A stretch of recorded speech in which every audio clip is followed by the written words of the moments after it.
So, what if I told you that the single most important job of any CEO is the one that's almost never talked about?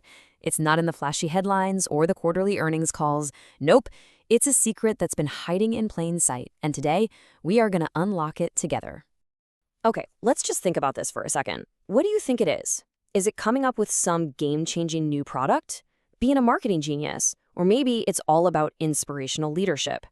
Look, all of those things are absolutely critical, for sure. But they aren't number one. The real answer is the engine that drives all long-term value in a company. And that secret? It's capital allocation. It's really just a fancy term for deciding what to do with the company's cash. Now, I know that might sound a little boring, but trust me, understanding this one concept is the ultimate key to telling the difference between just a good business and a truly legendary one. This is the skill that built empires like Berkshire Hathaway. Now, to really grasp this, you have to make a mental shift. You have to adopt the owner's mindset. This is where we stop being a passive spectator, just watching the market, and start thinking like the person who's actually in charge. If you were running the show, what would you do with the money? And this is the most crucial point. A stock isn't just a squiggly line on a screen. It's not a lottery ticket. It represents a piece of ownership in a real, living, breathing business. Its true value is tied to that business's performance, not just the whims of the market. And believe me, that shift in perspective changes absolutely everything. So this brings us to a key idea, the economic moat. A truly wonderful business has this kind of protective barrier, right? A durable competitive advantage that keeps all the rivals at bay. Think of it like a castle. The wider and deeper that moat is, the safer the kingdom's profits are from invaders. Okay, so how do you even spot one of these wonderful businesses? Well, you look for three simple things. First, can you actually understand the business? Is it simple? Second, does it have a long, consistent history of success? We're not looking for one-hit wonders. And third, does it have fantastic long-term prospects? Is it a true franchise and not just some commodity business that anyone can copy? And this leads us right to the circle of competence. Here's the good news. You don't have to be an expert on everything. You just have to be honest about the boundaries of what you do understand and then make sure you stay within them.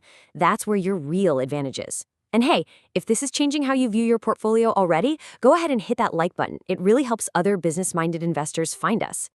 All right, so a great CEO running a great business has generated a pile of cash. Now what?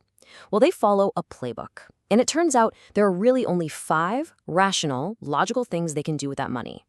1, they can reinvest it right back into the business, but only if the returns on that investment are going to be high. 2, they can acquire other businesses. 3, they can pay it out to you, the owner, as a dividend. 4, they can buy back the company's own stock. And 5, they can pay down debt. That's it. That's the whole list. A great CEO's genius is knowing which one of these to pick at exactly the right time. Now, the philosophy is great, but the math is where the money is made. So stick with me for this next formula. It's the difference between a guess and a guarantee. Welcome to the owner's math. We're about to look past the official earnings per share number, which, can be easily fudged. Instead, we're going to find the real cash that actually belongs to the owners. So here's the formula you need. Owner earnings equals net income plus those non-cash charges like depreciation minus the money you have to spend just to keep the business running and competitive. What you're left with is the true, honest-to-goodness cash flow that's available to the company's owners each and every year. So how do you grade the CEO's decisions? With something called the $1 premise. It's such a simple but incredibly powerful test. For every single dollar of profit the company decides to keep and reinvest, did it create at least one new dollar of market value for its owners? As an owner, you need to be asking this question relentlessly. This is the ultimate report card on capital allocation. I mean, think about it. If the management can't turn $1 of your retained earnings into more than $1 of value, they should have just given that dollar back to you in the first place. It's the test that legendary value creators pass year after year. This brings us to the final verdict, the grand finale. We figured out how to identify a wonderful business run by a great manager. Now we have to combine all that with the final absolutely crucial step, buying it at the right price. To do that, we need to calculate its intrinsic value. And listen, this is not the stock price. This is what the business is actually worth. It's determined by all those owner earnings it's expected to generate from now until forever, all discounted back to what they're worth today.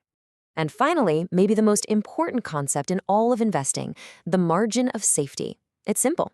You calculate what a business is worth, its intrinsic value, and then you insist on buying it for significantly less. That discount, that's your protection. It's your buffer against being wrong, against bad luck, against a future that's always uncertain. Which leaves us with this powerful idea from Warren Buffett. The goal isn't to go digging in the bargain bin for a mediocre business. The real goal, the real secret, is to find an exceptional, moat-protected business run by a brilliant capital allocator, and then just buy it at a sensible price. Subscribe if you want to master the art of capital allocation. Now, tell us in the comments, using these principles, what's one wonderful business you're watching right now?